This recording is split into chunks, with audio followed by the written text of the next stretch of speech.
to these moments? How do you go through your emotions at the end of these kind of games? I'm at peace. I'm at peace with my game. Understanding that I'm trusted in these moments. I have all the confidence in the world to make these shots. My teammates and my coach staff give me that confidence, and I'm just trying to make plays out there. You keep your head in a game when you're down 7 with 40 seconds to go. It's the NBA.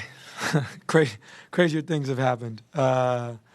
It's just what basketball is, and especially the end of our season has looked a lot like this. We've had many games where you could take a screenshot at any moment and be like, how did they win this game? But we just have a resilient group, man. We just figure out ways to win. We don't give up, and we're battle tested. We've, as a group, we've basically been together for about 2 years now, and that continuity has been really good for us. We've had to figure out so many different ways to win. When some guys got it going, when some guys don't got it going, we just find a way. And today, that was what it was all about. Did the same Cassell come to you in the moment? I've been waiting for that. I've been waiting for that, man. It was just right in the moment. Yeah, man, I've been waiting for that. I'll take that fine gladly. Rest good? Yeah, it's fine. It's fine. Obviously a little sore. They said they were gonna ramp up the physicality. They did. We're not crying. We're just coming out here to play basketball. Those first, to get 1 assist the first half, first 3 quarters, I feel like you said the physicality, they were really taking it to you. What were they doing at first, sort of make it tough on you, and then kind of in the fourth quarter, 11 of your 19, what allowed you to sort of break free? Yeah, they were just in a full deny, trying to take me completely out, and that's something we've seen from some teams this year, and I thought we just did a great job of staying with it. That allowed Drew to play on the ball a little bit more. He had 13 assists, 13. It's a big game. I think we just got to keep staying with it offensively, keep staying our continuity. It's junk defense, and I was trying to put some more variation in the game. They got a bunch of different guys out there that are in full deny on me, and I just have to, keep my head. I think it's easy to get frustrated in that moment, but teammates, coach, staff told me to stay with it, and I was just able to break loose there at the end of the game. But yeah, man, it's just part of it. You're seeing a lot of different schemes. It happens throughout the course of a season, throughout the course of a series. So we just stayed with it, figured it out, and it's a big one for us. Ty, can you describe what it's like to hit these game-winning shots in these moments for those of us watching you out there? Yeah, I mean it's a special feeling, man. It's a lot of fun. I mean, like any basketball fan or anybody who's involved in basketball at all, everybody in their life has imagined being a kid, being in the driveway, being in the living room, time winding down in their head, shooting it, missing, putting more time on the clock. All those things. Like this is a kid's game, man. I get paid a lot of money to play a kid's game, so I'm just having fun out there, just having fun with what I'm doing. And winning is fun. But I love being in these situations.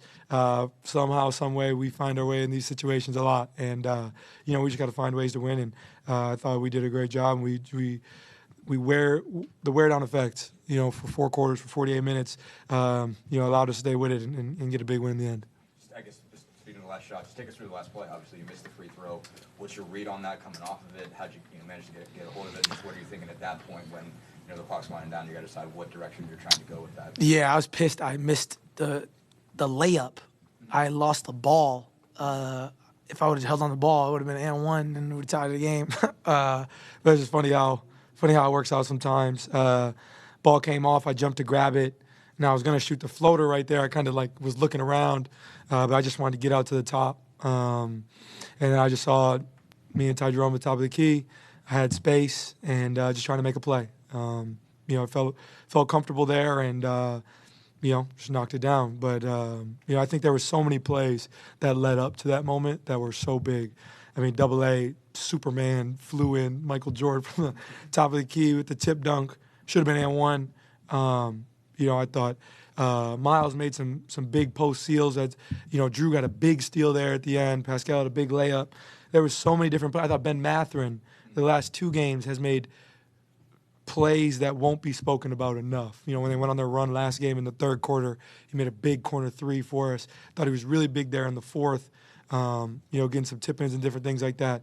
We just figured it out, man. We have so many different guys who chip in and play a part in these wins, and a total team effort, man. It's not there's so many things that lead up to that play. Yes, that's one shot, but there's so many plays that lead up to that, and that's a total team win for us, and that's who we are. You know, we're not a one-man show. We don't, you know, we have so many different guys who can chip in, get in double figures. I mean, we had 6 guys in double figures tonight, you know, and that's been the theme for us in our success many times. So we're just trying to play the right way, and you know, we're a resilient group, and I'm really proud of our group for this effort tonight. Speaking of that, Rick obviously goes with a whole sub lineup at the end of the third, and then you, Drew, Miles all go all 12, and it's your top 6 guys in the fourth quarter entirely.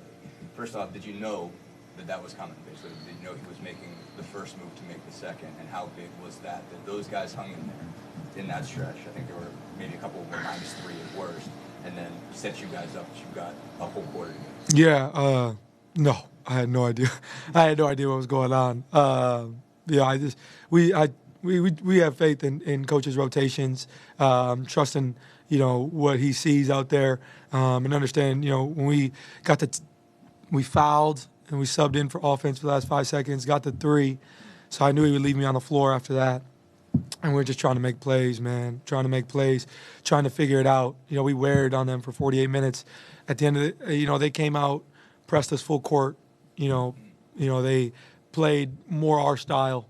And by the end of the game, you know, everybody was tired, but they were tired, you know, and I feel like that's part of the wear down effect of 48 minutes. So I feel like as a group, you know, we just stuck with it, man, understood. We went down 17 in the first quarter. We just talked, hey, we were down 17 against Milwaukee, and we figured out, let's win every quarter by 6, win the second quarter by 6, lose the third quarter. So we knew we had ground to make up, and we just figured it out, man. And like I said, man, we have a really resilient group, and I'm really proud of our group. How big is it just to be up 2-0 in the series, heading back to Gainbridge, a place that you guys have found success in? Yeah, huge, man, huge. You know, I always say, you know, playoff series don't start till, you know, somebody wins a road game. Well, we won 2, and you know, we're going back home where we've had a lot of success over the last 2 years in the playoffs. But I think you have to understand, being down 2-0, losing both on your home floor, they're going to come to play desperate, and you know, this is a team who they don't lose often. You know what I mean? So coming in today, we expected a punch, and we were have to weather the storm. Well, they threw a big punch, you know, there in the first quarter, and we weathered that storm. And so we got to be ready to expect that in the third quarter, or in Game 3. Obviously, we're dealing with some injuries, and we don't know who's going to play, but that doesn't matter. We have to keep the focus on us and play pacer basketball, and I think that's going to be the big thing going into Game 3 is continuing to be who we are. I mean, the past 2 games, we've had 17 turnovers both games. That is not who we are. You know, we really have to improve there. I feel like, you know, kudos to them for what they're doing defensively, but I feel like a lot of those are unforced. And so we'll watch the film. We'll figure out how we can be better there. We out-rebounded them today, which is shocking to see because it didn't feel like that. But there's so many areas where we feel like we can improve, and that's the good thing about it. Good thing about this series, you're up 2-0, but you still know there's a lot to improve on. So, you know, it's a great thing about going home.